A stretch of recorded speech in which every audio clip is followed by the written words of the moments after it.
भगवान श्री कृष्ण कहते हैं, कर्म किए जाओ, फल के चिंता मत करो। जो मुस्कुरा रहा है उसे दर्द ने पाला होगा, जो चल रहा है उसके पांव में छाला होगा। बिना संघर्ष के इंसान चमक नहीं सकता, जो जलेगा उसी दिए में उजाला होगा। तो क्यों बचे संघर्ष से? संघर्ष ही तो जीवन का आत्मा है। जितना कठिन संघर्ष होगा उतना ही शानदार जीत होंगे। एक बार एक किसान भगवान से बहुत ही नाराज हो गया। किसान बहुत मेहनती था, बहुत मेहनत से वो खेतों में अनाज उगाता था, उसकी देखभाल करता था, पर अक्सर उसकी फसल खराब हो जाती थी।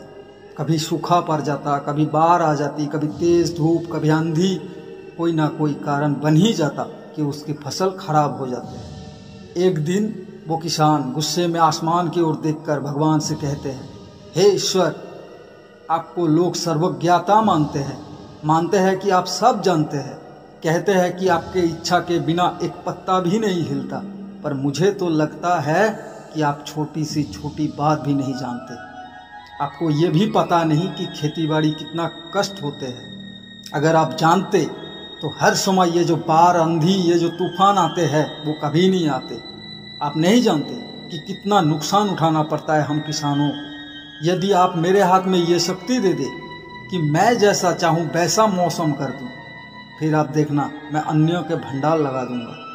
भगवान उस किसान के तीखे वाक्यों को सुनकर मुस्कुरा रहे थे और वो किसान के सामने प्रकट होकर बोले, मैं आज से तुम्हें ये शक्ति देता हूँ कि तुम अपनी खेती पर तुम्हारे जैसे इच्छा होंगे तुम वैसा ही मौसम कर देना।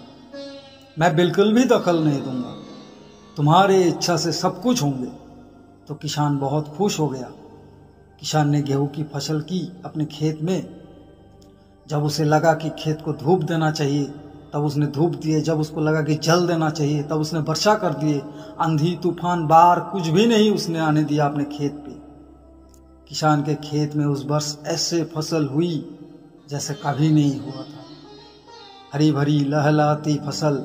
मन ही मन वो खुश हो गया और सोचने लगा, अब सबूत के साथ दिखाऊंगा भगवान को कि इसे कहते हैं शक्ति का सही उपयोग। मेरी सफलता देख के उन्हें अपने नियम जरूर बदलना पड़ेंगे।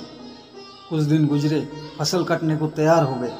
किसान बहुत उत्सुकता के साथ फसल कटने लगा, पर जैसे ही उसकी नज़र गेहूं के दानों पर गया तो वो अपना सिर पिटाने लगे, रोने लगे, चिल्लाने लगे। गेहूं की एक भी बाली के अंदर गेहूं का दाना नहीं था। सारे बलियां अंदर से खाली थी। किसान बहुत दुखी हो गया। वो रोते हुए भगवान को फिर से कोसने लगा, हे प्रभु, ये मेरे साथ ही क्यों करते हो तुम? कौन से पाप किए थे मैंने जो इसको सजा देते हो? तब भगवान कहते हैं, पुत्र, ये तो होना ही था। तुमने पौधा को संघर्ष करने का मौका ही कहाँ दिया। ना तो तुमने उन्हें आंधियों से जूझने दिया, ना तो बारिश सहने दिया, और ना ही धूप में तपने दिया।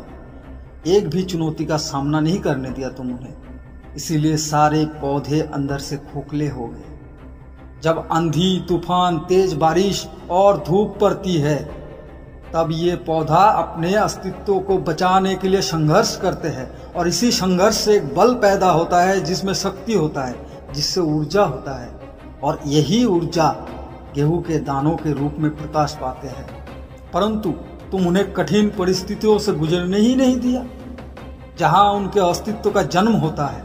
सारे बालियां इसलिए खाली है, इसमें एक भी गेहूं का दाना इसलिए नहीं है क्योंकि तुम अपने पौधों को संघर्ष ही करने नहीं दिया। याद रखिए, स्वर्ण में स्वर्णीय आभा तभी आते हैं जब वो तपते, गलते और हथौड़ों से पिटने के जैसा संघर्षों से गुजरता है। इसी तरह यदि हमारे जिंदगी में कोई संघर्ष ही ना हो, कोई चुनौती ही ना हो, तो हम गेहूं के दाने की तरह खोखले रह जाएंगे। कोई अस्तित्व नहीं रहेगा हमारा। विपरीत परिस्थितियां, चुनौतियां, समस्याएं हमें और अधिक निखारती है।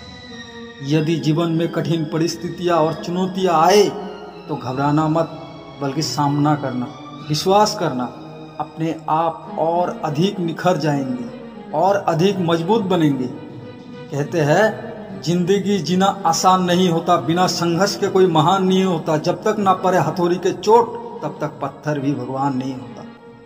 जीवन के संघर्ष हमें कमजोर नहीं करते, ये मजबूत बनाने का क्रिया है। जो समझने लगेगा वो हर परिस्थिति में खुश रहेगा। तो मित्रों, ये था आज के वीडियो को लाइक कर दीजिए, चैनल पर नया हो तो चैनल को सब्सक्राइब कर दीजिए, ताकि हमें प्रेरणा मिलते रहे, उत्साह मिलते हैं ऐसे ही नए नए कहानियाँ लेके आने की। जय श्री कृष्णा।